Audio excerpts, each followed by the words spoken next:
He literally cracks life's ultimate cheat code and lands a level 7 civil servant position in Korea without even taking the exam. Meanwhile, some of you are out here studying for years just to get hit with better luck next time. It starts with him giving a clean salute, thanking his superior for the recommendation. The commander congratulates him on joining the intelligence service as a special recruit. He smiles and calls the young soldier lucky. He keeps it polite and says he only made it because his commander looked out for him. The officer immediately bursts out laughing, throwing up hand signs and casually dropping his new salary, which would be double what he is making. 2 years later, he is living like a low-key legend, casually eating fried ribs in Dandong, China, while pulling in 5 million won a month for doing almost nothing. From the outside, the apartment looks pretty small, but he already knows some keyboard warriors would be ready to call it a waste of public money. Lying on the floor, he looks toward the professional camera aimed outside, because his talent is considered satellite level and worth hundreds of billions. Finally, he gets up and prepares to begin the mission. At the same time, global politics are doing their usual chaos. After the ICBM launches and the 6th nuclear test, the United States has imposed heavy sanctions on North Korea.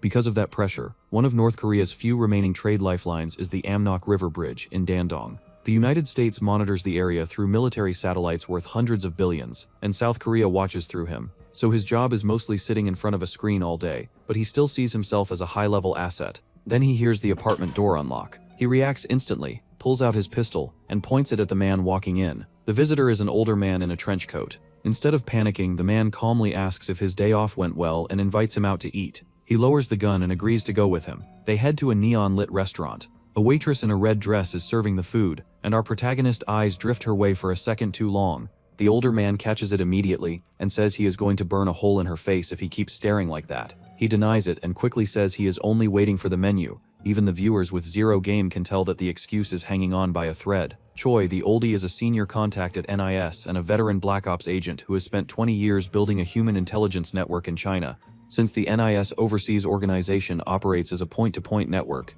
Choi is the only contact he knows in Dandong. While they sit there, Choi asks about the truck they have been tracking at the Amnok River Bridge. He says he has not seen it. Choi tells him to stay sharp and report anything suspicious right away. Then Lingling, the waitress, brings out their food. Before he can even thank her, Choi is already shoving food into his mouth and complimenting how much his Chinese has improved. Choi warns him not to get used to this city because it is a powder keg. Wolves are hidden among sheep here. Intelligence agents from South Korea, the United States, China, Russia, and Japan are all mixed into the city. On top of that, the triads are active here, and so is North Korea's secret organization, Room 39. If a real incident breaks out in a place like this, the entire world could feel it. He goes quiet for a moment, finally realizing this is not just some spy fantasy anymore. Pulling himself together, he asks what the biggest concern is right now. Choi says the Room 39 truck is definitely a serious concern, but there is something more urgent. Then the commander drops the next assignment, which is to photograph a drug deal happening tonight involving a low-level triad group. He immediately pushes back, saying he is a pigeon, not a peregrine falcon, and this is straight-up fieldwork. Choi simply puts a 5 million won overtime bonus on the table, and suddenly this man remembers he loves his job. He heads out and slips into the bushes with his camera, ready to collect proof. From his hiding spot, he starts taking photos of the deal while trying to figure out who the other side is. As the exchange happens, he zooms in for clearer shots. Then he suddenly sees the North Korean truck from Room 39, and his whole expression changes. Choi had asked him about that exact truck earlier. Before he can report anything to NIS, someone presses a weapon against his head. A large man demands to know who he is. He stammers and begs him not to shoot, but the aggressor quickly figures out that he is a South Korean agent. When he looks around, he realizes multiple men are aiming guns at him, and there is no path left to run. He tries to lie and says he is just a lost traveler, but even that excuse sounds dead on arrival. The man does not look impressed by his explanation, like a boss hearing the same leave excuse for the 3rd time this month. Then he notices the camera too, and the situation gets even worse. With nowhere left to go, he lies again and claims he was only taking pictures of migratory birds. The answer he gets is a punch straight to the face. He keeps insisting he is only there to take photos, but the aggressor does not buy any of it. Instead, he orders his men to attach a silencer and kill him. As the pistol is prepared, fear finally hits him hard. He reminds himself that he was specially recruited by Nick as an undercover intelligence agent. He was sent here to take pictures and pass along information. The reason he was recruited in the first place is that his military unit strongly recommended him. That memory pulls him into a flashback. Before joining Nick, he was Sergeant First Class Kang Chang-seung, an elite soldier in the Republic of Korea Army Special Warfare Command. His commander had talked about luck, but that was never the full story. Our protagonist was the kind of soldier who made everyone else look like background characters in their own squad. Even after dealing with dangerous people throughout his military career, he admits he has never seen monsters like these before. Back in the present, that elite mode kicks in. He knocks the gun away, punches the aggressor, steals the weapon, and turns the whole scene upside down. Another man aims a shotgun at him, so he grabs the first guy as a human shield and starts firing like a pro. His eyes turn cold and focused, finally exposing the beast of a soldier hiding under that laid-back pigeon act. Before long, the henchmen are down and he is the only one left standing in the middle of the mess. Then reality catches up with him.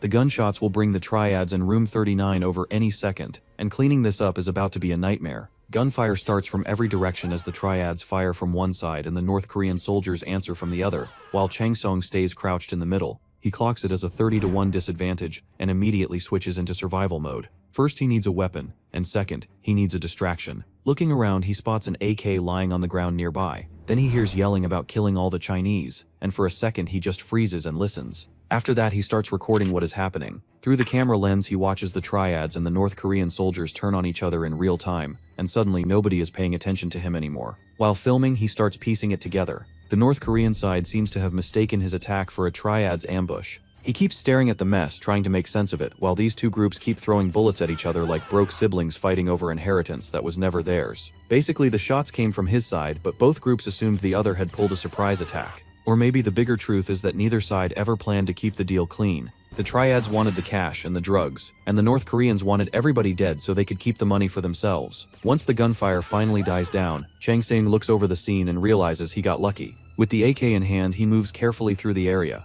The entire deal site is wiped out, bodies are spread across the ground, and nobody is left standing. He tries to figure out what happened and leave before the next problem shows up. As he passes the gas station, he takes a second to notice how insane it is that these men were firing this close to fuel. As he searches for any evidence worth reporting, something on the ground makes him stop cold. His face goes blank for a second, and then the shock hits. The scene cuts to a military base in Korea, where a commanding officer flips through a file and quietly reads out a name, Kang Chang Song's name. He then calls him a legend, and not just because his combat ability was monstrous. There was a completely different reason people remembered him. He starts telling the story of when they were deployed together. On one mission, Chang Song recovered stolen military supplies. When asked how he pulled it off, he casually replied that he picked them up on the way there. Then came another mission where Chang Song captured a wanted terror suspect. When asked how, somehow the answer got even crazier. He said he was on his way to grocery shopping when the suspect crossed his path. No wonder, when it comes to Chang Seng, logic packs its bags and clocks out early. Then on a third mission, he rescued hostages,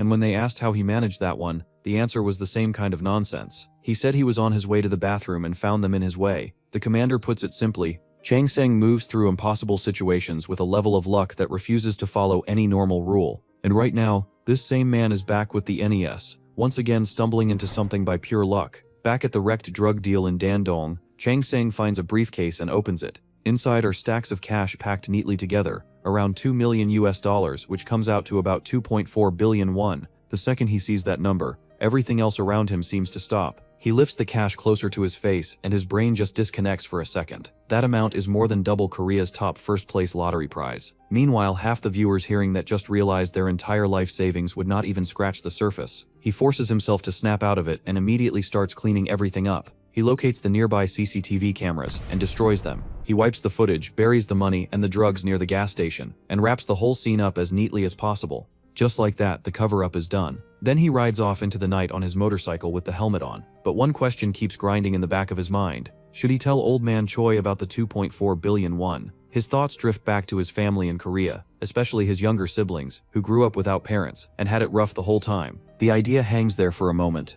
Maybe he just stays quiet. He keeps riding through Dandong, while the city stays lit up and busy, but the whole mood flips in an instant. The money stops mattering because a much worse problem has just taken its place. An upper-level NIS base has been attacked, and it is not just any base. It belongs to Old Man Choi, the Black Ops agent who spent 20 years building the entire human intelligence network across China. The same man who was his only contact in Dandong. Now he is murdered, and that means everything is exposed. Room 39, the Triads, MSS, CIRO, CIA, every intelligence organization in that area can now get access to what Choi built over 2 decades. Names, locations, operations, all of it could already be in their hands. Right in the middle of that is Chang Seng's own file, and all his details. With danger closing in from every side, one thought cuts through everything else. If he does not get out of China immediately, he will be dead. A highway cuts through the night as a road sign flashes past him, G228. So yeah, he is already out of Dandong. The next location appears right after that, Dalian, a port city in Liaoning province. He rides through the dark on his motorcycle at full speed.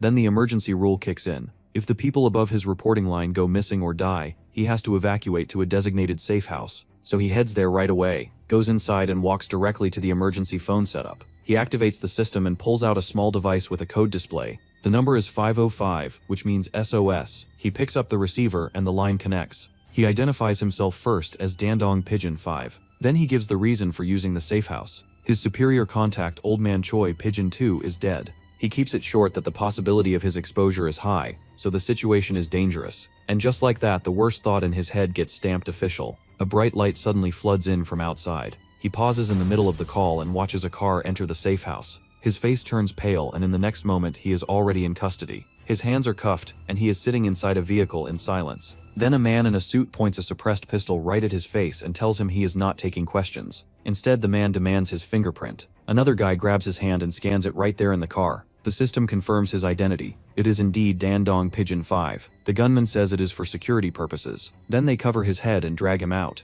He asks if this is the Dalian safe house, but the only answer he gets is not to ask questions and just follow. After that, they bring him into a room and finally remove the cover. The man tells him to stay there until further instructions come from headquarters. There is a bathroom inside, so he is not allowed to step outside. Then the handler unlocks his cuffs, tells him to sleep as it is late, and leaves with a promise to see him in the morning. Time passes, and the clock keeps moving. He lies there awake and shirtless on the bed. His thoughts keep circling back to the same point. Old Man Choi was murdered on the same day as the shootout. There is a high chance the assassins are connected to what happened there. And if that is true, then there is also a serious chance they will come for him next, since he was Choi's direct subordinate. That thought keeps looping in his head. If he cannot get out of China, he is going to die. Even then, he still hangs on to one last hope. The company will get him out safely, right? Morning comes and now he gets his answer. He is brought into a meeting and immediately hears the worst possible news, which is that he has to report back to work. That means they are sending him back to die, especially when his identity and workplace may already have been exposed. The handler stays calm and says headquarters has determined that he will be safe. That only makes him snap harder, so he asks what exactly that decision is based on. Then the answer lands right in his face. It is because he is just a low-level NES employee.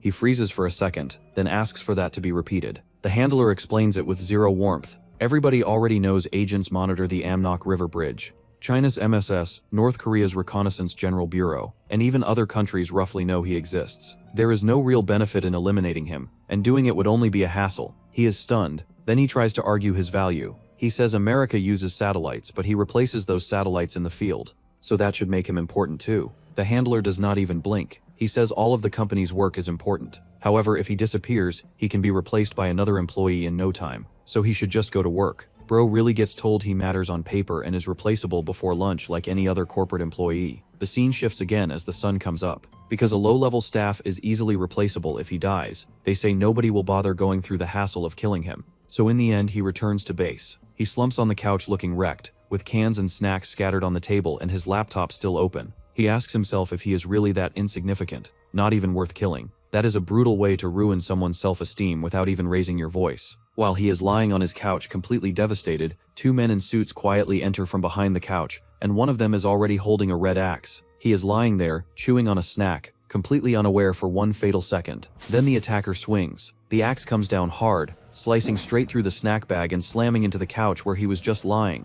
The men are shocked because they missed. Down below, he is already crouched under the table, staring back at them with that same cold, dangerous look in his eyes. Then the final word drops. Joyful. In Dandong City, Liaoning Province, under bright red lights, a sharp axe hangs right over a man's face. He starts apologizing on the spot, begging and swearing he will never sell drugs in secret in Black Dragon Society territory again. The man holding the axe finally comes into full view. This huge man is Wang Yudong, the Black Dragon Society's Dandong branch manager. Yudong asks the man if he stole the drugs from the gas station. The guy panics and says no. He claims they were dealing with Malaysian smuggled goods and that none of it was stolen. Meanwhile, bodies are already scattered around the room. He keeps crying and says they are not insane enough to steal from the Black Dragon Society, then adds that he does not even know what gas station they are talking about, and begs them to believe him just once. Then another voice cuts in from the back and calls out to Yudong. This man checks the drugs in his hand and calmly says the quality is low. Based on the turbidity, it is not of high grade. His name is Wu Shi, the vice branch manager of the Black Dragon Society's Dandong branch, and he says it looks like the man was telling the truth after all. For one tiny second, hope comes back.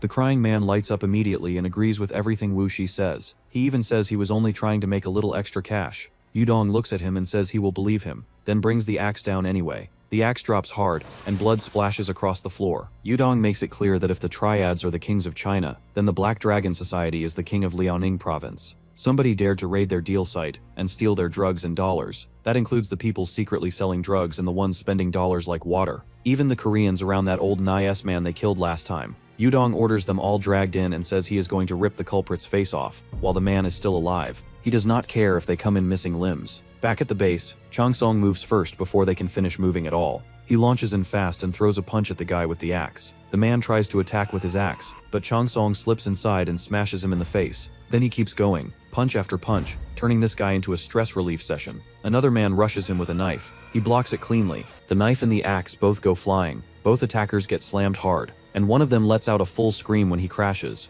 Then Changsong stands there in that green tracksuit, looking calm again like the room was never out of control in the first place. Bro really thinks he is the main character, and honestly right now he is not wrong. Outside, it is still night, but inside the whole script flips. One of the attackers gets hit in the face, comes to and looks up to see Changsong standing over him and asking him to wake up. That has to be the worst alarm clock ever invented. Both men are tied up on the floor now, yelling at him to untie them. He just says no. One of them starts shouting, asking if he has any idea who he is. Changsong says he does not. The man screams that he has made a huge mistake and introduces himself as Fan Zhendong, the second in command of the Brown Bear Gang. He keeps yelling and asks what is wrong with Changsong, whether his Chinese is bad or if he just does not understand the situation. Then he finally explains the part that actually matters. The Brown Bear Gang in Dandong is protected by the Black Dragon Society. Changsong finally puts the chain together. The Black Dragon Society sits under the Triads. Once he gets the hierarchy, he says it out loud. So what that really means is this guy is a subcontractor of a subcontractor.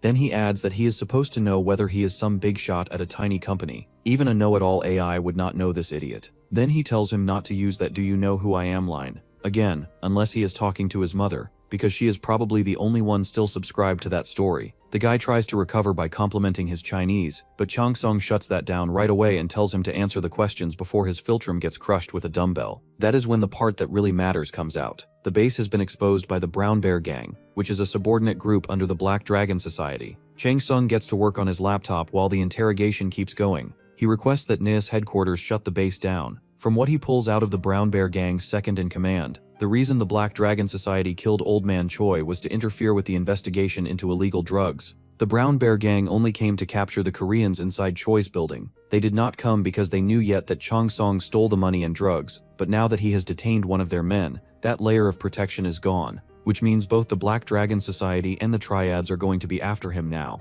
He looks at the screen and thinks the order to close the base should arrive soon. He is already imagining the next step, going dark and getting out of China, when the message finally comes in. Base closure is impossible because of the recent gas station incident. The leader of Room 39 is scheduled to cross the bridge within a few hours, so he has to succeed in taking photographs. Because of that, he has to keep his current position and stay put. At that point, he grabs his head and realizes he is screwed. He stares at the mess he made and the job he still has to finish. Then he hears something. The keypad on the door starts beeping. He gets up and opens it, and standing there is a brand new problem in human form. A red-haired guy in a suit is already talking before the door is even fully open, asking if his brother is in there. Behind him is a whole gang carrying weapons, and the situation is about to get worse. Changsong thinks about how intelligence agents look in movies, where everything is discreet, classy, and sexy. On the surface, he admits he has managed to look a little like that himself. One man steps forward and loudly introduces himself as Wang Chojin, the leader of Dandong's Brown Bear Gang. Changsong can only admit to himself that he is stuck handling these clowns. The gang starts pressing him, asking if he even knows who they are.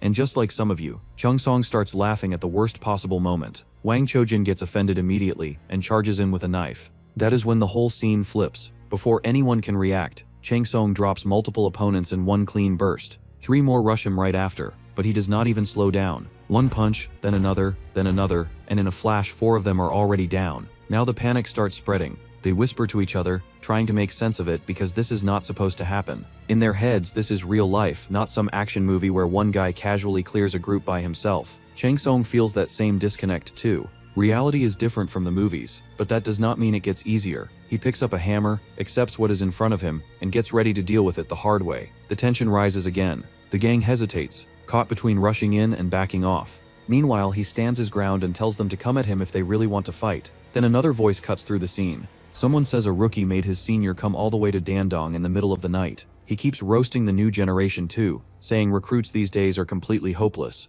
Corporate bullying really sounds the same in everywhere. The man then looks over and asks if this is the one called Pigeon 5. This senior is actually Peregrine Falcon 9, an NIS Black Ops agent and a field combat specialist. Chang Sung checks if that really is Peregrine Falcon 9, and the senior says he already made that clear in his message from headquarters. Then he says Chang Sung's first word should be an apology. He is clearly irritated because the most basic rule of intelligence work is not getting caught, yet somehow this rookie let a safe house get exposed by street thugs. Chang Sung explains that the building belonged to the late Pigeon 2, so the Brown Bear gang came here, and he is only inside because the headquarters told him to use it. That answer does not calm his senior down at all. He snaps at him for talking back to the senior who came to protect him. Chang Sung apologizes right away, but that is still not enough. The senior says he cannot even control his facial expressions. The senior moves back to the mission and asks about the target headquarters that ordered him to film. Chang Sung answers quickly that he already filmed it and sent the footage earlier. The target is presumed to be number 4, the person in charge of room 39. The senior immediately asks the next obvious question,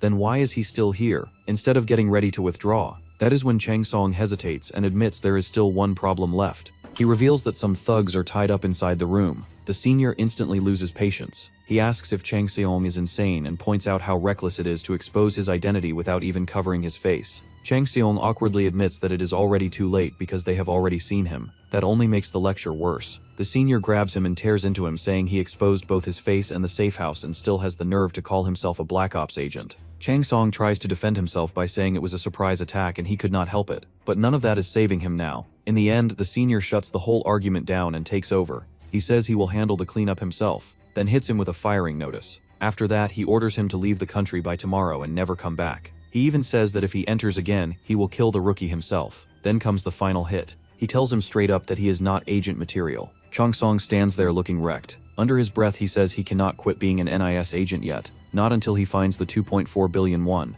He runs through it in his head and wonders if there is still any way out after getting shut down this hard. Right now, it really does not look like there is one. Then the senior opens the door to check the tied up men and freezes. Headquarters reported only 2 thugs, but inside there are way more than that. He turns and asks why there are so many. Chang Song casually replies that they have increased a bit since earlier, around 15 more, then asks if that is difficult to handle. That sends the senior over the edge. He starts cursing and shouts that killing 17 civilians at once is not the work of an intelligence agent. That is what a terrorist does. He demands to know what Chang Song plans to do about this, and how he is supposed to fix the information leak. Chang Song goes quiet for a second and starts thinking. Then his face changes. He raises a finger and says he has a way to solve this, quietly. After that, he leans forward and says this one thing will solve everything. The senior just stares at him, completely thrown off, and can only think one thing. This rookie is an absolute madman. The tied-up thugs look at each other and instantly realize these are the exact men the Black Dragon Society has been hunting. One of them tells the others to untie themselves and get out first, because no matter what happens, they have to catch them.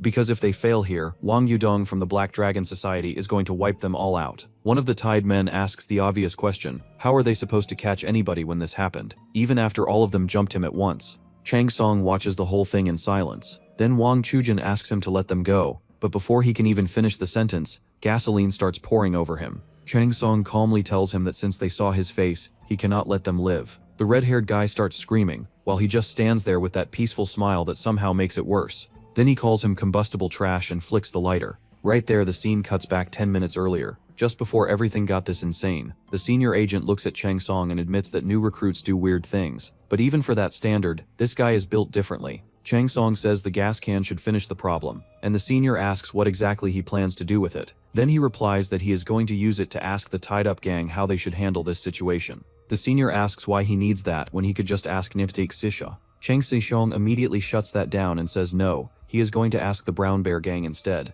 Then the scene jumps back to the gang room, where the rookie has the lighter out and starts pressing them for answers. One thug blurts out that what he is spraying is just lubricant, and Chang Sishong tells him that if you spray it, the gears turn faster, and so does the brain. Then he asks them to explain why they deserve to live. The tied men completely break and ask why he even wants to kill them. Chang Song says the answer is simple. The Black Dragon Society will be a pain if they keep chasing him, and on top of that, all of them have seen his face. Wang Chujin points out that he is the one who showed it to them in the first place. Chang Song does not even argue properly. He just keeps repeating that they saw his face. At that point, the red-haired guy finally understands he picked a fight with the wrong man. In his head, talking to Chang Song feels like talking to a bear, except this bear also comes with gasoline and a lighter, so he switches tactics fast and starts begging. He promises that if Chang Song lets them go, none of them will ever say a word about today, and as the leader of the Brown Bear gang, he swears he can keep his men quiet. Chang Song says he is not buying it. He straight up tells them goodbye, and the whole room loses it. Wang Chujin panics and begs for one moment, saying he will think of a way.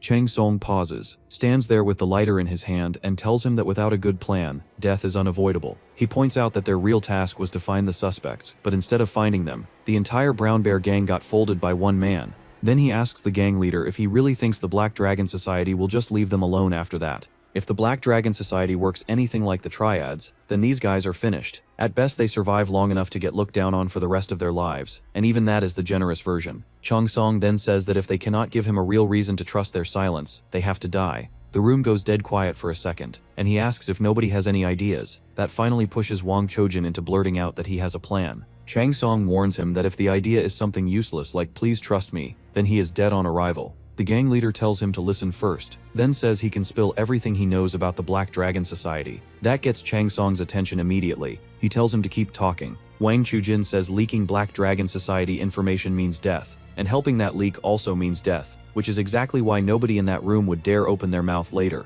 Then he adds the key part. If Chang Song records a video of all their weaknesses with everyone present in the room, that footage becomes their lifeline. Chang Song stares at him and thinks it over. He asks if they are really fine with putting their lives in his hands like that. Wang Chujin answers with a tired honesty that their current situation is not any different anyway. Chang Song thinks it through and realizes this could actually work for him in more ways than one. He needs to stay in China so he can secretly move the 2.4 billion won he is after. He also needs more information on the Black Dragon Society if he wants to continue digging into Old Man Choi's drug operation. On top of that, if these guys cannot talk right away, then he buys himself time, and Naes probably cannot force him to quit immediately either. Once that whole chain clicks into place, he smiles and decides the plan is perfect. So he tells the senior he is starting the recording. The senior agrees and gets the camera ready, though even he looks stunned watching this unfold. While filming, he admits he has been in the business for a long time, but this is the first time he has seen somebody like Chang Song. By every normal standard, exposing a base and exposing your own identity is an unforgivable fatal mistake for an intelligence agent.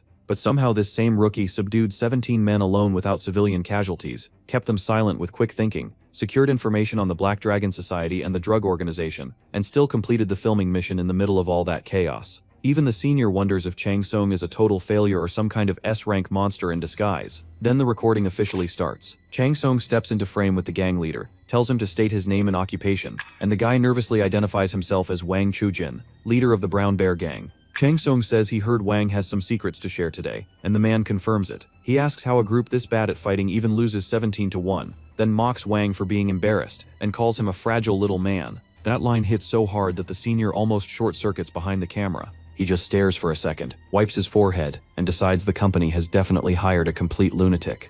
A government complex sits under the Korean flag, and the focus shifts straight into an intelligence briefing. A report comes in that Dove 5 has successfully pulled off the operation. A female agent explains that Dove 5 captured the RDIM 34 leader and moved him to Dandong. Behind her, Dove 5's image stays on the screen, while the officials in the room listen in silence. The agent continues explaining that the target had been kept hidden until now. She calls the whole development unusual. Yeah, that is already a red flag factory. Deputy Director Nam Woo-sung sits at the table in a suit. He questions why such a major figure would move in Dandong of all places. The explanation shifts to Dandong's messy situation. In a black and white flashback, armed men fire in the dark, muzzle flashes lighting up the scene. Nam points out that the area sits between North Korea, China, and the Triads, making unexplained incidents common there. Basically the geopolitical equivalent of bro, anything can happen, don't ask questions. The female agent pushes back, asking whether they still have no conclusion. Then she says that based on what has been confirmed so far, the stolen goods included 20 kilograms of ephedrine and $2 million. The female agent says the traces were completely erased, and the cover-up was handled perfectly.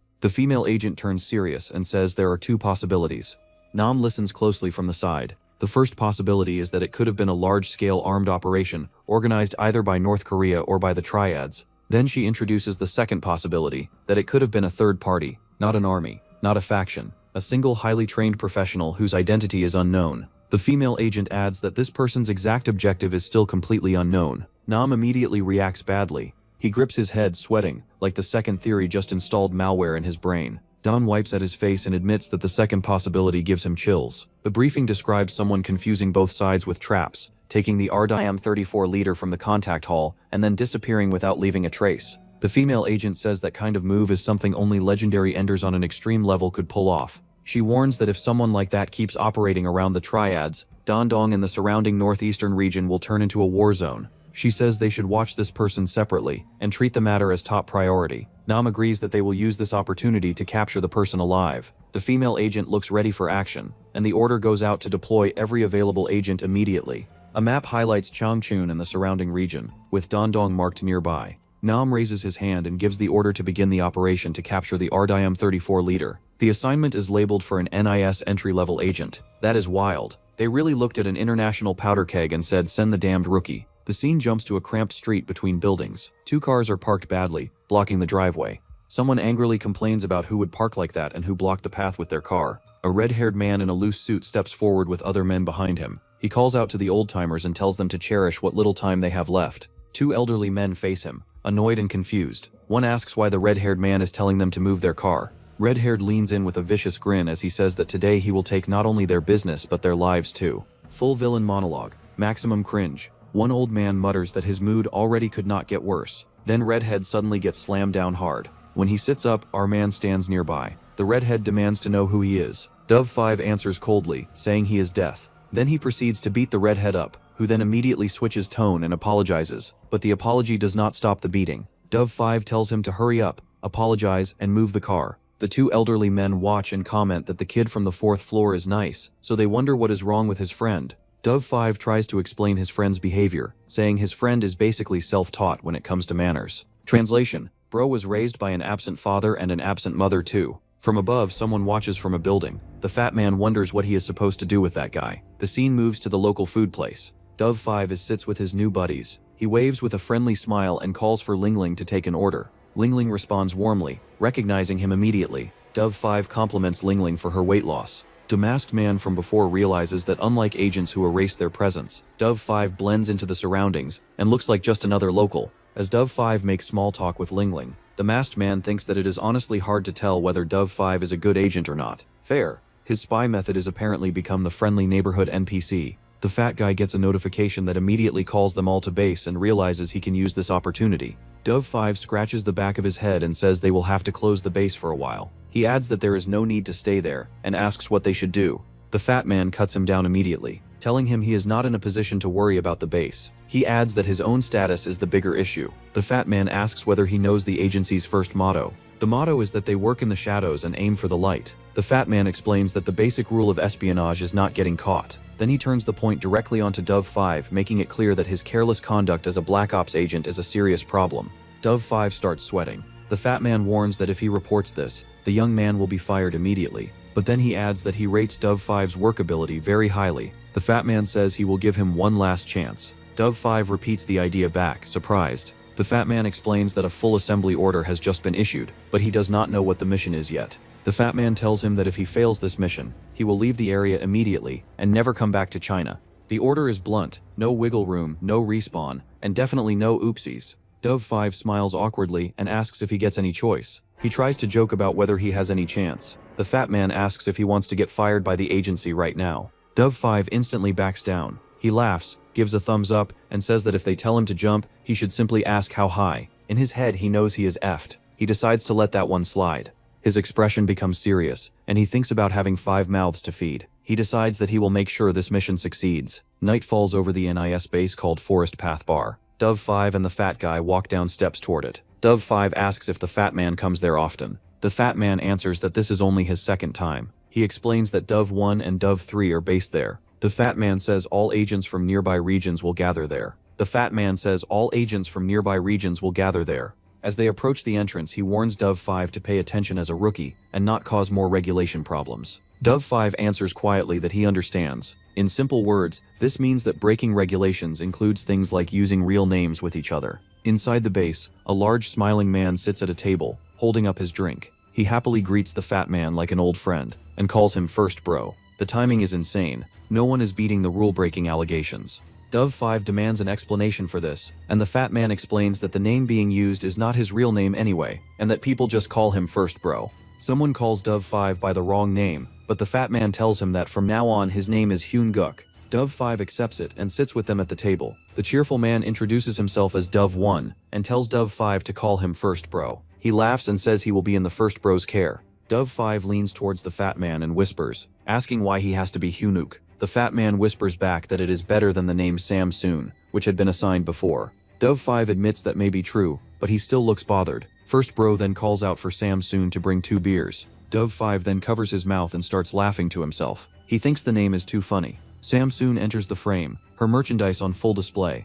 The smirk is wiped off Dove 5's face when he realizes what beauty Samsoon actually is. A man in the Black Dragon Society lights a cigarette while bodies lie across the floor. The boss sits at the table and orders the heads and hands to be thrown away separately. His men report that they roughed up every suspicious person, but nothing useful came out. No leads, just cleanup. The boss says it is time for an explanation from Room 34. Wu Shi steps forward and says Room 34's leader, Director Choi, has already arrived in Dandong. The boss is amused at first, and says Choi should explain the gas station incident properly. Then Wu Shi says Director Choi is demanding compensation. The boss snaps immediately. Wu Shi explains that Choi blames the Black Dragon Society because the incident happened in their territory. The boss calls for war and tells his men to prepare. Yep, diplomacy lasted about 3 seconds. Wu Shi stops him, and says Shenyang ordered them to accept the demand. If they fail to supply the North Korean product to Incheon port by the day after tomorrow, they will lose the Korean market to the Malaysians. They also have to calm Director Choi down and buy the special medicines he brought. The boss hates it. He slams the table hard and curses the Korean Daerim gang for being ready to buy at a high price if the purity is good. Then he shifts the blame to the gas station thief and asks Wu Shi if they got anything from the police. Wu Shi says the CCTV analysis near the gas station is almost finished. The boss grins. Soon they will finally see the thief's face. Yoonguk introduces himself awkwardly as Dove 5. Dove 1 laughs and says he thought Dove 5 would be more of a maniac. Then Dove 3 appears. She introduces herself calmly, and Dove 1 explains that she is Samsoon. Yoonguk sees her and instantly malfunctions. He thinks she is insanely gorgeous. His hand shakes while he grabs his beer. Bro is trying to be professional, but his brain has fully left the chat. Dove 3 asks about the name Hyun-uk. Hyun-guk panics and says if First Bro says he is Hyun-uk, then he is Hyun-uk. Then he immediately worries that he sounded too eager. Dove 3 gets annoyed about her own call sign. She asks why only hers has to be like that when there are so many normal names. Dove 1 tries to joke about it, but she shuts him down fast. Wook-seung-guk sits there realizing the agents are not what he expected. He thought Samsoon might be like a famous actress from Korea, and he was nervous about meeting everyone. But now, every agent here seems to have a weirdly intense personality. Not exactly the elite spy, tick-up-butt vibe he imagined. The fat man notices Wook-seung-guk staring, and asks what he is looking at. Before that can go anywhere, Dove 1 claps and starts briefing them on tomorrow's operation. The fat man asks why the other agents are not there yet. Dove 3 says they still have not arrived. Dove 1 says the rest will join tomorrow, but Hyun-guk has something to do first. Dove 1 brings up the car Hyun-guk photographed the day before. He says it belongs to a high-risk individual, who rarely shows his face. Director Choi, the head of North Korea Room 39 Special Medicine Division. Dove 1 explains that Choi likely moved because of the unexplained gas station scene. There is also a rumor that someone stole money and the special medicines. Hyun-guk quietly drinks because yeah, that one hits a little too close. The mission is simple but not easy. Director Choi is staying at Sianwei Hotel and is expected to meet the Black Dragon Society. The agents plan to capture him before that meeting. Hyun-guk's role is to pose as a hotel guest, get a clear photo of Choi's face and tail him if he moves. Basically, he has to set up the whole abduction. Dove 1 asks if there are questions. Hyun-guk raises his hand and says his camera is way too big for the job. He asks for something smaller, like a compact camera or body cam. Dove 1 gets excited and calls it a hidden camera mission. He tells Samsoon to help him. Samsoon steps closer and starts checking Hyun-guk's clothes for a place to hide the body cam. Hyun-guk freezes while she gets close. He blushes hard. He thinks that once he finds his 2.4 billion he will quit. But with Samsoon this close, he starts thinking staying at the job might not be so bad. Down bad? Absolutely. The next day, Shanwei Hotel comes into view.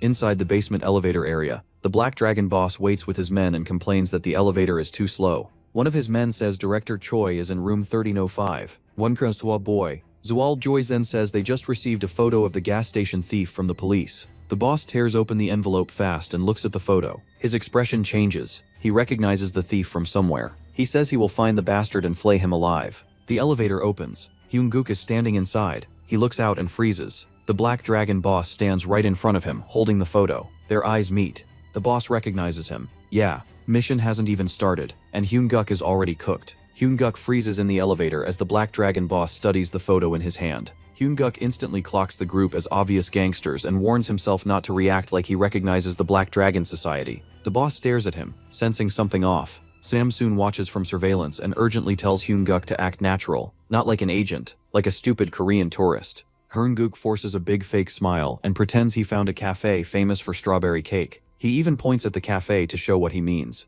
It is painfully awkward, but somehow he commits. Bro chooses to be the idiot to live another day.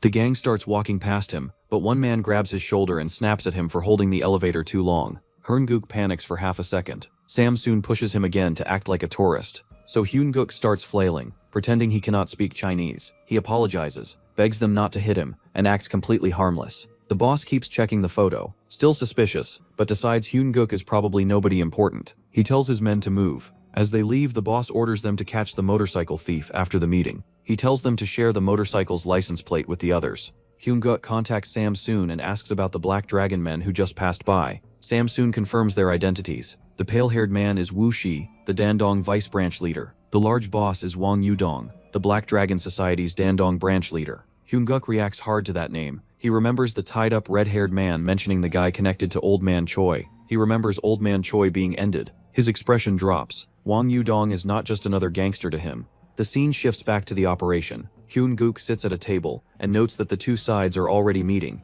Samsoon says the Black Dragon Society is now a variable, but the operation continues as planned. The objective is clear: capture North Korea Room 39's Medicine Division leader. Dove 1 says Hyun-guk, as Dove 5, must command the Black Ops agents. When the perfect moment comes, the success or failure of the operation rests on him. No pressure. Totally normal rookie workload. Then Samsoon alerts him. The Black Dragon Society's cars are moving. She says if the meeting is over, the target will likely move separately soon. The target car pulls out, and Hyun-guk follows on his motorcycle. The plan is to strike when there are fewer people around the target. All agents follow Hyun-guk's lead. Samsoon tells him not to lose the target no matter what, but inside another car, Wang Yudong spots the motorcycle. He realizes Hyun-guk is the one who robbed them. He grins and says he is lucky to run into the motorcycle from the photo. Wang orders his men to ram Hyun-guk at the next corner, shove him into the trunk, and bring him in. Yeah, this just turned from tailing mission to GTA 5. Wu Ji stops him. He points out that the car Hyun-guk is following belongs to Room 39 director Choi. Wang realizes what that means. If the gas station thief is tailing Choi, then Hyun-guk may not be acting alone. Wang immediately assumes the North Koreans are scheming against him. He snaps and orders everyone to arm up and assemble. The perspective moves to Room 39 director Choi Young-gil. He also notices the chaos behind him. From his side, it looks like the Black Dragon Society is making a wild move. His men say they will arrive at the warehouse soon, and Choi tells them not to stop until they get there. Choi gets angry that the Black Dragon Society is following them so openly. He asks why they are acting like they are not even trying to hide it. Meanwhile, Hyun-guk keeps riding behind Choi's car. Behind Hyun-guk, the Black Dragon Society follows him. Samsoon types fast, checks the plate, and realizes the car behind Hyun-guk belongs to Black Dragon. The road setup is now cursed. Room 39 in front, Hyun-guk in the middle, Black Dragon behind him. Worst sandwich ever. Hyun-guk realizes why they are chasing him. He remembers stealing from the Black Dragon Society 2.4 billion won and 20 kilograms of special medicines, worth about 5 billion won total. Then it hits him. They figured it out. He panics under the helmet. If they catch him, he is dead meat. He starts losing it while still riding, begging for his life in pure fear mode. Samsoon tells him to hold it together because agents will arrive in 5 minutes. The NIS Black Ops team begins moving. At the same time, Black Dragon's entire Dandong branch is heading toward them in full combat mode. Now 3 forces are rushing into the same mess. North Korea's Room 39 Special Medicine Division, the NIS Mad Dogs, and the Black Dragon Society. Samsoon keeps trying to snap Hyun-guk back to focus. He keeps speeding forward, trapped between the target and the gang chasing him. 5 minutes remain until bloodshed. Hyun-guk is still on the bike, still panicking, and the whole operation is one bad turn away from exploding. Dove Sam soon calls for Hyun-guk, while the scene cuts to a Room 39 North Korea safe house. Inside, the safe house leader is breathing hard and asking why Hyun-guk is doing nothing. Hyun-guk answers from outside, but the situation is already ridiculous. He is crouched in front of an old woman's dog, holding its paws while she happily talks to him. Hyun-guk panics, wondering how everything turned into this. The old woman keeps acting friendly, pushing the dog toward him, and Hyun-guk is stuck playing nice while a Black Ops crisis is unfolding nearby. Bro got drafted into emergency dog duty. He explains to Samsoon that he parked the motorcycle at a nearby park, and no one followed him there. He says the Black Dragon Society chased him for a while, then stopped. After that, the target got out and entered a house. Hyun-guk looks at the building and says it seems like a room 39 safe house. Hyun-guk holds the dog and says he will check with headquarters first. Sam-soon tells him other agents are nearby, so they should hold position and watch how things move. Then gunfire suddenly erupts from the safe house. Hyun-guk looks up, shocked. Sam-soon hears it too and asks what happened. Hyun-guk realizes the Black Dragon Society is attacking the room 39 safe house. Inside, Black Dragon men storm through the building with guns. They shoot through the rooms and shout that these are the people who stole from them. They order everyone inside to be executed and tell each other to take back the cash and special medicines. The safe house turns into a full-on bloodbath. Hyun-guk watches from outside and finally understands why they are fighting. He admits the reason they are clashing is because of him. Tiny self-awareness moment. Rare drop. Sam-soon says if things continue like this, the operation will fail. Hyun-guk flashes back to being told that if the mission fails, he is finished. Then his mind goes straight to the real nightmare. If he gets kicked out, he cannot move the money, and his 2.4 billion is gone. That flips the switch. Hyun-guk tells Sam-soon that Dove 5 is moving in. Sam-soon panics because she is a non-combat intel agent and Hyun-guk does not even have a weapon. He looks down at what he has and starts treating the grocery bag like equipment. Sam-soon realizes what he is doing and calls out that he is using a shopping bag as a weapon. Sam-soon tells him to act like a dove and stay put. Then he grips the cart and says he has 5 mouths to feed back in Korea. Rent life has officially become his power source. He walks toward the safe house, dragging the floral shopping cart behind him. Sam-soon calls him insane and wonders what one dove can even do there. A guard outside notices the squeaking cart. Before he can react, Hyun-guk launches in from above. A can of wet dog food flies through the air and smashes into the guard. The guard drops immediately. Hyun-guk lands and keeps moving. Sam-soon watches him on the monitor and questions what he really is. He walks in with complete confidence, still dragging the cart. Sam-soon realizes he has no proper weapons and no plan, but Hyun-guk just keeps going. The man is really entering a gunfight with groceries. Peak plot armor moment. RD. Inside, he starts using whatever he has. A power strip becomes a weapon. A frozen mackerel becomes a weapon. Men scream as he takes them down with random household items. Sam-soon says he does not seem like a Black Ops agent at all, but he is insanely strong. Hyun-guk reaches the room where the special medicines and cash are. He crouches near the bags and checks them. Someone from Black Dragon shouts that they found the special medicines and cash. Hyun-guk realizes the shootout is basically over. The Black Dragon boss orders his men to grab the dollars and special medicines and get out before witnesses show up. His men say they ended everyone, and there is nothing left to check. That hits Hyun-guk hard. The Black Dragon Society has taken his 2.4 billion. Then he realizes they also ended the Room 39 leader. This is bad. Like career ending and wallet ending bad. Outside, Room 39 survivors regroup. A woman tells Director Choi that their secret passage will likely be discovered soon too. Choi is furious and curses the Black Dragon Society for going this far. He swears he will make them pay. Then the woman Songyun notices something. She points toward Hyun-guk's parked motorcycle. Choi recognizes it as the same motorcycle Black Dragon had been using to tail them. He smiles and decides heaven must be helping him. He orders Songyun to put a tracking device on the motorcycle. Meanwhile, Hyun-guk runs through the area with the shopping cart, trying to get back to the bike. The trap is already being set without him knowing. Choi decides that whoever rides that motorcycle will lead them straight to the enemy's nest. He promises that tomorrow he will make them pay for the humiliation. And Hyun-guk is still moving, completely unaware that his bike just became a tracking beacon. 1 mission, 3 factions, and somehow the grocery cart got more screen time than actual spy gear. Police lights flash near the safe house, and Hyun-guk bolts with the floral shopping cart still in hand. He realizes that if the police catch him here, the whole mess is over. He needs the motorcycle, and he needs it fast. Then a car pulls up. Hyun-guk stiffens, thinking it might be the police, but Daegan leans out and orders him to get in. Hyun-guk jumps in, and the car takes off. Daegan immediately snaps at him for entering the scene alone. Hyun-guk answers like it makes total sense, saying he went in to confirm whether the operation had failed. Daegan is not ready for that answer at all. Hyun-guk explains that he checked the bodies inside, and the target's body was not there. He concludes that the target probably escaped through a secret passage, so technically the operation is not completely failed. Insane logic, but he is standing on business. But back at base, Dove 1 flips the script instantly. He throws both thumbs up and declares the operation a success. Everyone reacts and Dongon is completely lost. Dove Gellin asks how it can be a success when they failed to capture the target and never even entered properly. Dove 1 says it is all thanks to Hyun-guk. Hyun-guk just stands there like he also needs subtitles for what is happening. Sam-soon explains the real reason. The point of capturing the target was to get Room 39 intel, but Hyun-guk already brought back useful items from the scene. The shopping bag is shown with everything inside: a smartphone, laptop,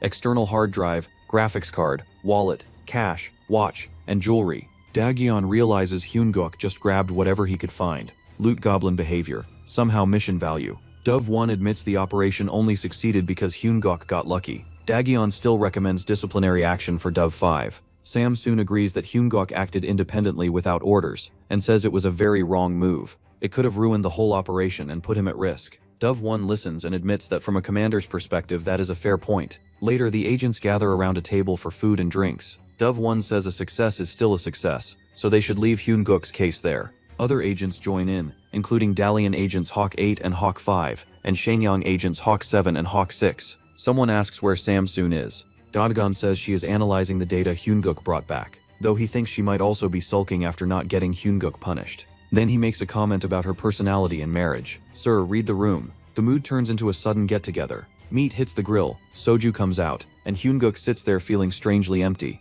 Dove 1 says he is in a great mood, and brings out something special he had flown in. It is homemade kimchi. After living abroad for so long, food from home hits different. For a moment, the whole mission mess turns into a family dinner. Then Dagyeon brings the mood back down. He tells Hyun-guk not to take it the wrong way, but says Hyun-guk only survived because he got lucky. He says back in his day, acting like that would have gotten him beaten half to death. Hyun-guk goes quiet. The other agents start arguing. Some say procedures matter and rookies should not act alone. Others say a success is still a success. The table gets awkward fast. Hyun-guk sits there wondering why everyone is fighting over him. The mood is ruined and he clearly just wants this to stop. Dove 1 suddenly cuts in and asks what the most important thing is for an NIS agent. Dove Gyeon answers with the textbook rule: follow plans, follow principles, work in the shadows, and aim for the light. Dove 1 slams the table and says that is not what he asked. He says everyone should remember what Hyun-guk said before entering the safe house. Hyun-guk looks confused. Dove 1 explains that he saw Hyun-guk's body cam footage. Hyun-guk went into a shootout scene alone and unarmed, surrounded by gunfire and bodies.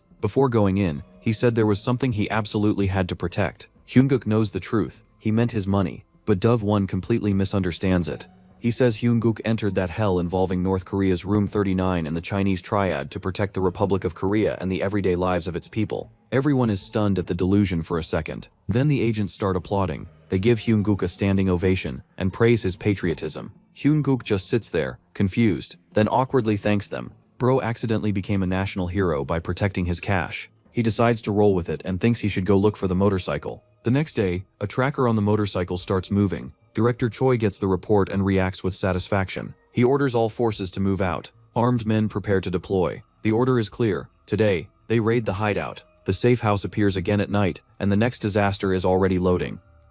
At the Room 39 secondary safe house, the operator reports that the motorcycle tracker has stopped. She also confirms they found the hideout nearby. Director Choi lights up immediately and orders all forces to move out. Cars roll into the night. The hunt is on. Hyun-guk and the fat guy look at the men, recognizing the number as a Room 39 vehicle. The men take out their guns, ready to remake World War II. 12 hours earlier, the agents are back at base. Hawk 7 says all of this is thanks to Hyun-guk. Hyun-guk is confused, but Hawk 6 explains that because of him, the Selyong agents no longer need to stay. They leave while calling him a super rookie. The second operation begins. Dove 1 explains that the goal is to stop the Black Dragon Society's special medicine looting. More specifically, they need to block North Korean special medicines from entering South Korea through Incheon port. Using the Room 39 data Hyun-guk brought back, they learn that a special medicine looting operation at Incheon port is coming soon. Dove 1 says everyone has their own duties, but this operation becomes top priority. Their first objective is to find the Black Dragon Society's Dandong branch headquarters. Dove 1 says they have 6 suspected locations. Hyun-guk suddenly says he knows where it is. Everyone reacts. The room goes still because the rookie just casually solved the first step. Sam-soon asks how he figured it out. Hyun-guk smiles and says he just got lucky. He explains that he recently picked it up through personal intel work. A flashback shows him getting information from someone, and he admits he did not plan it, but everything lined up. He starts explaining the situation around the special medicine market. The other agents listen, surprised that he already knows this much. Sam-soon notes that the source may not be perfectly reliable, but they are short on time. First Bro says life is 7 parts luck, and 3 parts send, and Hyun-guk is something else. Daegeon watches Hyun-guk closely. He thinks Hyun-guk clearly does not plan anything, but everything somehow works out. Even he has to wonder if someone can really be this lucky. The agents applaud. Hyun-guk just sits there, blank-faced, like he still does not know why everyone keeps glazing him. Dove 1 says they can move right away. Hyun-guk points out that he does not have his motorcycle because he ditched it at the last operation site. Dove 1 tells him to go with Daegeon by car. Pick up the bike first, then head near the Black Dragon Dandong branch and watch the area. At the same time, Room 39 is already tracking that motorcycle. Their operator reports that the tracker is moving. Director Choi orders every force to follow it. Houndguk and Daegyeon arrive near the area. From the car they spot Room 39 vehicles pulling up near the Black Dragon Society's Dandong branch. Dandong sees the truck and realizes it belongs to Room 39. He asks how they found this place. Before there is any answer, Room 39 men storm the warehouse. Gunfire breaks out immediately. They attack the Black Dragon branch and order their men not to let anyone through. The whole place turns into a firefight. Dandong says they are fighting again.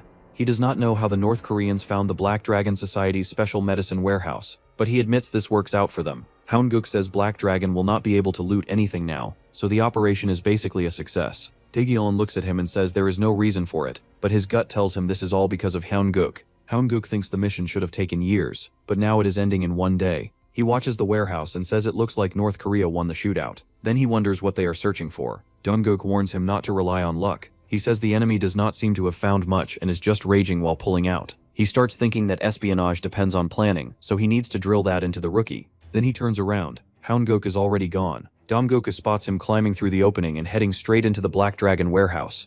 He yells after him, but Houndguk keeps moving. Daegyeon gets furious. He thinks Houndguk got lucky once, and now developed a bad habit. He decides this kid needs a serious lecture. Then Houndguk comes back carrying heavy bags in both hands. Daegyeon decides that today is the day he throws hands at a rookie. Houndguk tells Daegyeon to help him grab the money bags and get out. Daegyeon freezes. Then he checks the bag and sees stacks of cash inside. His whole attitude changes instantly. He shouts that it really is money, pulls out bundles and even sniffs them. Bro folded at light speed. Daegyeon imagines what this much cash means. He says with this much money, they will never need to touch stocks again. Houndguk snaps at him for sniffing the money and tells him to hurry up and move the bags. Daegyeon laughs and points out that Houndguk just spoke way too casually to his senior. Houndguk loses patience and says there are 4 more bags like this, so Daegon needs to move already. Daegon pauses. Then he blushes and sweetly agrees. The second operation ends in a single day. Later, Daegon asks where they are headed. The answer points them straight toward the Black Dragon Society. A few hours earlier, Houndguk and Daegon watch the aftermath near the Black Dragon Society's Dandong branch. Houndguk says it looks like North Korea won the shootout, but they were searching for the special medicines and did not seem to find much. They got angry and pulled out. Houndguk thinks through what the North Koreans wanted: money, special medicines, and revenge for the safe house attack. Then it clicks. If they left in a hurry, something important might still be inside. Daegon suddenly runs for the warehouse. Houndguk reaches after him because he too wants in on the loot. As he runs, Houndguk thinks about what matters more than money. He remembers Old Man Choi, who was practically his only comrade. He remembers Dove 2, the black agent who tried to stop special medicines from entering Korea. Dove 2 was eliminated by Wang Yudong. Houndguk decides that whether someone else ended Wang or not, he has to see Wang Yudong's body with his own eyes. He enters the room with his gun ready. Then he finds Wang Yudong slumped in a chair, badly wounded and barely alive.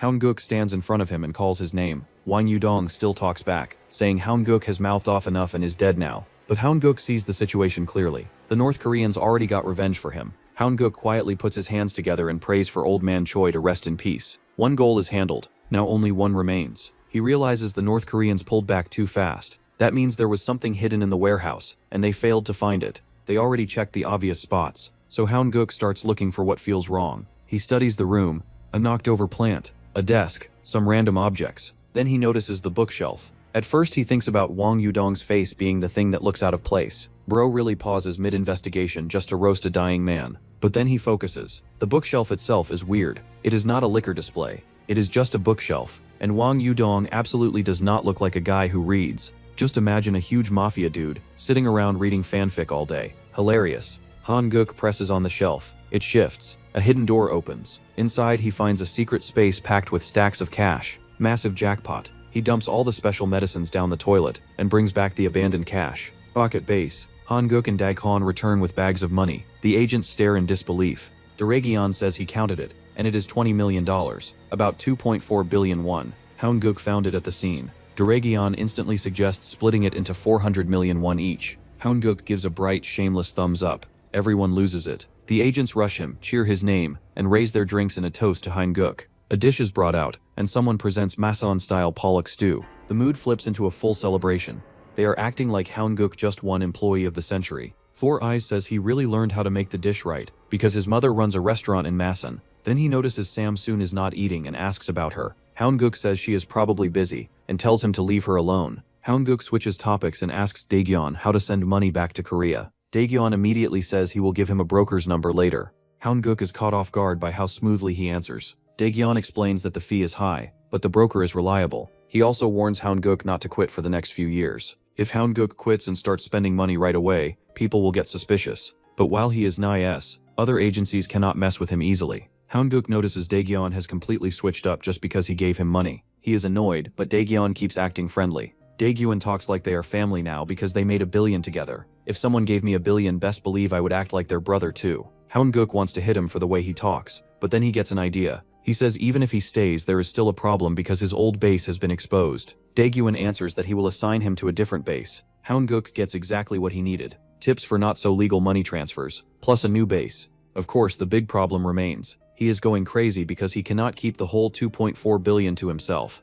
Still, he looks at the agents around him and admits that now he has a new family. The group smiles around him like they are suddenly one big found family crew. Very wholesome. Also extremely suspicious. He breaks down crying, telling himself there is no way he can mentally cope with losing that much money. He screams over his money, completely wrecked. New family or not, the cash wound is still fresh. At the Nias safe house, Forest Trail Bar, Samsoon storms in and demands to be sent into the field on the next mission. She points out that Houndgook, who is also a pigeon, gets field work, so she wants the same chance. She is not asking politely. She is heated. First Bro teases her and reminds her that pigeon number 5 has a special talent as an agent. Samsoon calls that discrimination. She says she has been practicing and training consistently, so she deserves a shot too. Samsoon gives Houndgook under the bus as she admits Houndgook's results are impressive, but he does not follow plans. He just somehow survives with luck. Samsoon pushes back, but First Bro tells her that at his level, he sees things differently. He explains that in their world where every mission is life or death, completing an operation in your own way shows real composure. To him, Houndgook's luck is not just luck. Samsoon is still annoyed. First Bro tells her she will get her chance later. She snaps because he always says later by calling it dangerous. She insists she is not useless. First Bro goes quiet and stares into his beer. That shuts the argument down fast. Samsoon reads the room, apologizes, and says she will head downstairs. The moment gets awkward. After she leaves, First Bro sits alone. He touches his chest, takes out a small locket, and looks at the photo inside. He exhales quietly, staying still at the table. The scene shifts to night. Houndgook drives a rented car through the city toward his old safe house. He looks up at the building and thinks it is a shame this is the last time, because he had gotten attached to the place. He opens the back of the car. He has cleaned the safe house because he has to move, and he has also handled some overdue business. In the trunk, cash cases sit waiting. Houndgook treats the money like a precious companion, saying it suffered underground and will stay with him from now on. Bro is emotionally attached to the bag, understandable but still insane, and remembers digging up the 2.4 billion won he buried at the gas station. Combined with the 4 billion won from the last operation, that makes 6.4 billion won. After the broker's fee, he calculates that he will receive 5.4 billion won.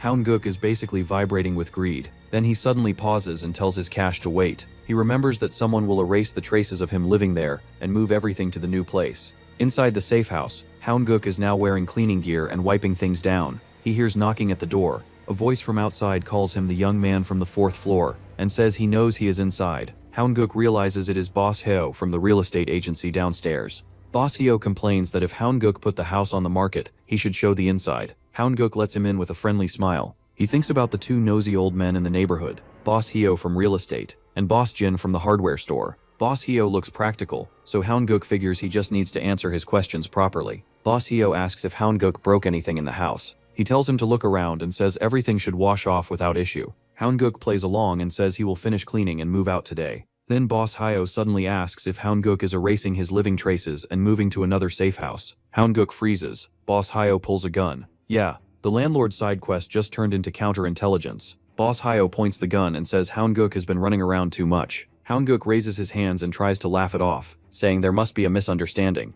While talking, Houndgook slowly tries to close the distance. He thinks that if he gets close enough, he can subdue Boss Hyo. But Boss Hyo notices immediately and warns him that if he comes closer, he will not hesitate. Houndgook stops. He realizes Boss Hyo knows exactly what he is doing. If Boss Hyo lets him close, Houndgook can disarm him, so the man is not bluffing blind. He knows enough. Then Boss Hyo says it outright. He calls Houndgook an agent of the Republic of Korea Ne. Houndgook is stunned. Boss Hyo warns him not to try anything. He holds a gun and a device, saying that if a gunshot rings out or if he presses one button, the place will be locked down and special forces will storm in. Houndgook understands the setup. Boss Hyo came to talk. If he wanted to end him, he would have already fired. Still, he asks if going this far was really necessary. Boss Hyo says that if he had not done this, Houndgook would have either fled or attacked him. Fair read. Annoyingly fair. Houndgook stays still and asks one thing before they talk: Boss Hio's affiliation. Boss Hio smiles and says he is MSS, the Ministry of State Security. Houndgook instantly recognizes it as China's top counter-espionage and security agency.